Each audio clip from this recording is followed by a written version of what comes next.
Hello, everybody. Thank you very much.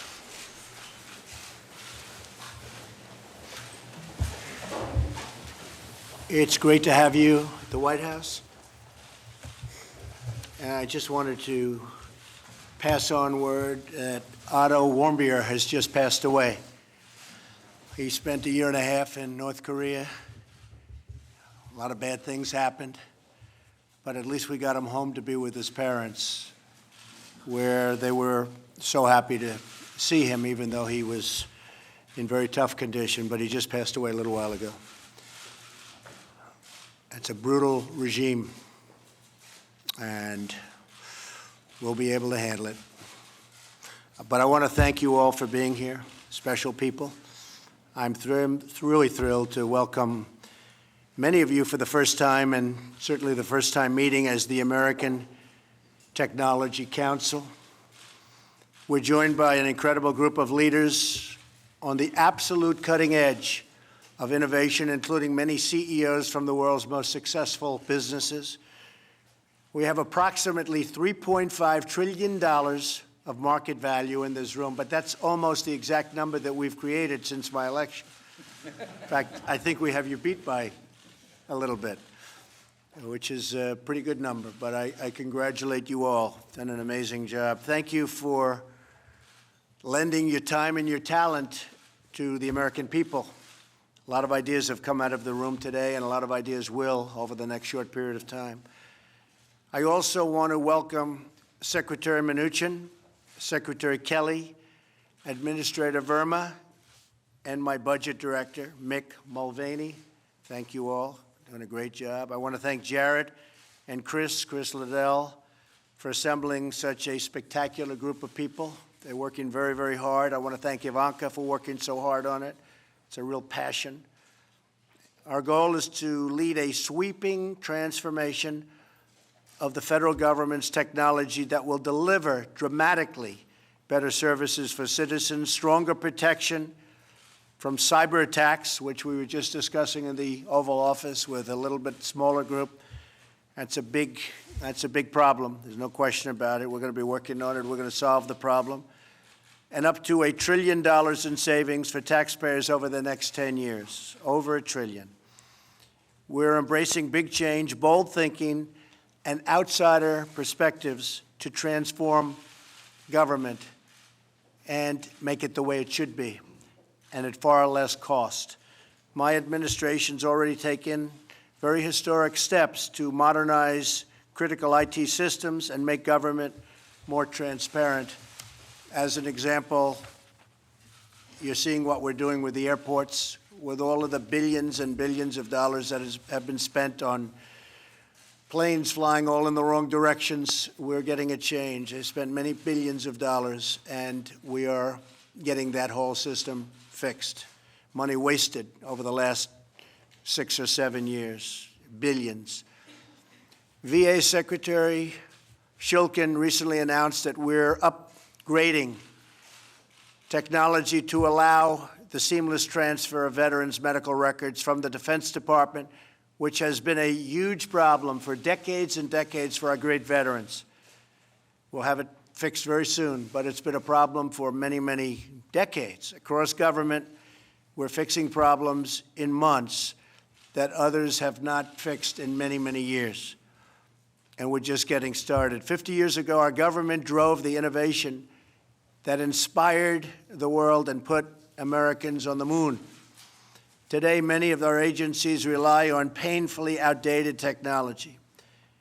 And yet we have the greatest people in technology that the world has ever seen right here with us in this room. And most of them are just nodding as I say that. They're actually agreeing with me, which that's interesting, Eric, right? Government needs to catch up with the technology revolution. We're going to change that with the help of great American businesses like the people assembled. The businesses represented here today employ hundreds of thousands of American workers. Your innovation has shaped the modern world and created millions of jobs. America should be the global leader in government technology just as we are in every other aspect, and we are going to start our big edge again in technology, such an important industry. I view it from the standpoint of jobs and other things. You view it somewhat differently, but we're all in the same ballpark. It's so important, so important. My administration is embracing a new spirit of innovation that will make life better for all Americans. And when it comes to what we're here for today, American technology, we're working very diligently with everybody, including Congress, on immigration so that you can get the people you want in your companies. And it's been a tremendous problem that you've had over the past long period of time. So we're working very hard on that, and we'll be able to solve that problem. I want to thank everyone in the room for lending your time again. And what I'd like to do is maybe just go around the room briefly and just introduce yourself and perhaps the name of your company. We won't go with too many long speeches, but we'll maybe just, we'll start with our wonderful, great genius from Microsoft who has done one hell of a job. Congratulations on the job you've done. Go ahead.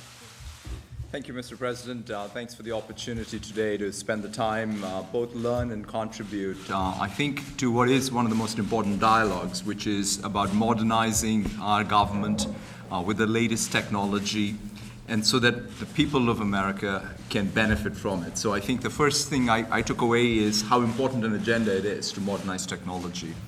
The second thing I think is for us to do our best work as an industry and in collaboration with the government to skill the people of the United States for the jobs of the future. Technology will play a role both in creation of the jobs and the skills. And then lastly, I would say that we also need to increase American competitiveness. And the two things that the government can and has done is spending in big research. After all the technology that we have today is because it started, in fact, in the government and the research institutions you funded, as well as the enlightened immigration policy. Of course, I'm a beneficiary of that, and I hope that we continue to be able to sort of really make sure that the American competitiveness is what helps us set policy for it. Well, thank you, Satya, and perhaps we could keep it a little shorter than that, folks. Otherwise, we might be here for a long time. Anyway, Jeff. All right, I will be short. I think, when we met before in December, I encouraged this administration that you could be the innovation administration. I'd like to see that kind of thinking continue. I applaud the formation of the Innovation Council and thank Jared for doing that. Just a couple of things that you could certainly focus on. One would be using commercial technologies wherever possible.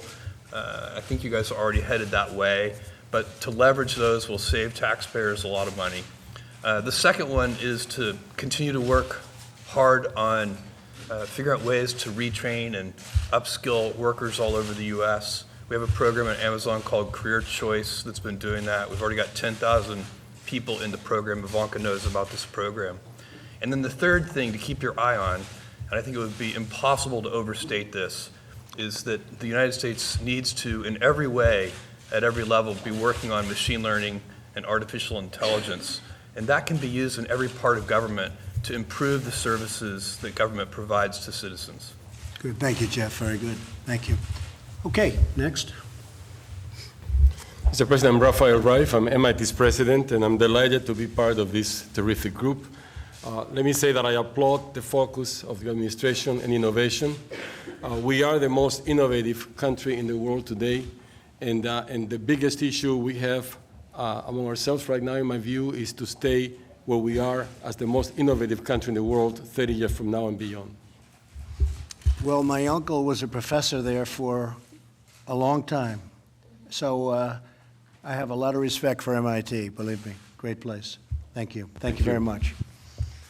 Okay, yes. I'm Carol Folt. I'm the chancellor at UNC, and I too am delighted to be here talking about innovation and workforce and talent. I mean, people have said what's really important, but when I think about the future, I think of all those kids that have such capacity, and what we're talking about is trying to take every resource we have to put to building that innovation capacity for the country, and so it's great to be here. Thank you very much. Yes, thank you. I'm Tom Layton from Akamai, and we protect government websites from attackers, the majority of the government websites, including whitehouse.gov.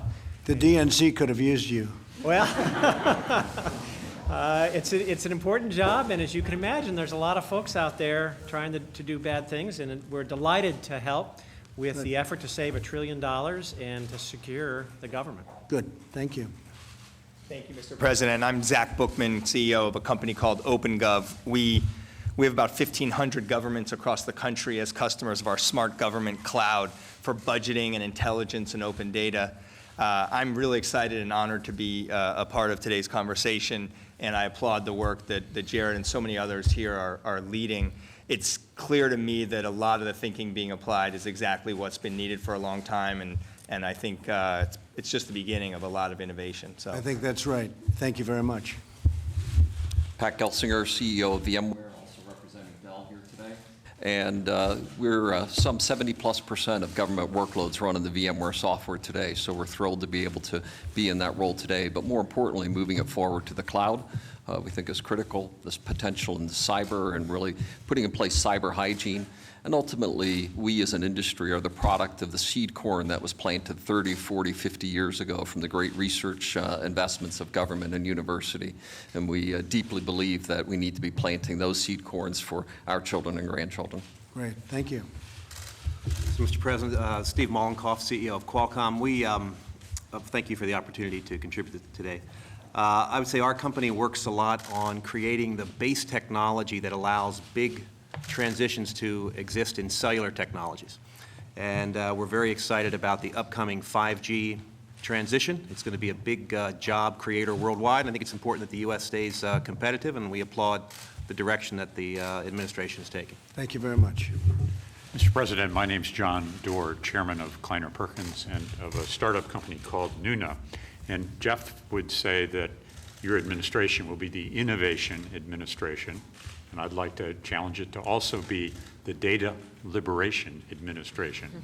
There's $1 trillion worth of value locked up in government databases. And if we unlock that, we can transform healthcare, we can improve services for citizens, we can lower the costs of government. And if you set the data free, the entrepreneurs are going to do the rest. I'm particularly impressed by the thinking of Seema Verma over in your Medicare and Medicaid teams, and look forward to working with you in the administration. Thank you very much. Thank you. I'm Michael Drake, president of The Ohio State University. Glad to be here today and very happy to participate in this conversation. You know, we try to enable and empower and inspire young people to make a difference, and being able to partner with our colleagues here around the table and with the government to do that in a better way is something that we're very excited about. Thank you very much. I'm Ajay Banga, the CEO of MasterCard, and thank you for having us, Mr. President. I think in addition to what technology and the Internet of Things is going to do for all of us as an opportunity, side by side comes a tremendous responsibility on cybersecurity. And I think working that the right way with the right public-private partnerships, but also working it where the weakest link, which is small merchants and the individual consumer, get the right level of safety that they demand from us is really important. And I think the level of engagement in that dialogue today was very, very interesting. Thank you very much. Thank you. Mr. President, Ginny Rometty from IBM. And I've had the pleasure of being in a number, and the honor of being in a number of these sessions. And I think it's worth noting that the efforts around workforce development, around cybersecurity, around modernization, while they're difficult, in this short time, there has been progress already made. And so I would really say on behalf of both, Ivanka and Jared and Chris and Reed, those of us who've been in it from the beginning, I can already see, and actions have been taken. So while these are difficult problems, I would just encourage us to keep going, because I actually can see the change happening already. So I think this is a good sign of progress. Thank you, Jenny. Yeah. Thank you very much. Mr. President, thanks to Jared and Ivanka for sort of driving this so hard. I'm absolutely convinced that during your administration, there's going to be a huge explosion in new opportunities because of the platforms that are getting built in our industry. Those will create huge, very large new business opportunities for which we entrepreneurs, technical talent, immigration, and so forth, that you understand. It can drive America very, very positively forward, and it's going to happen soon during your leadership. We will, Eric. Peter? Mr. President, I'm Peter Thiel. I'm a venture capitalist in Silicon Valley. Very honored to be here today with all these terrific people. I think that the tech industry is an industry that is doing well in America, And we need to sort of make it do even better and give it the support, the regulatory support, in all sorts of different ways. And I think your administration's off to a terrific start in doing these things. Thank you, Peter. Thank you for your help. Appreciate it. Mr. President, I'm Shantanu Narayan. I'm CEO of Adobe. We're the company that's best known for Photoshop and PDF. Thank you for having us today. Two quick things. One is, I think you're championing a culture of innovation, I think is going to be critical to our country's future leadership, and shared services for improving government will, I believe, drive a lot of efficiency. Thank you very much. Mr. President, Brian Kruzavich, CEO of Intel.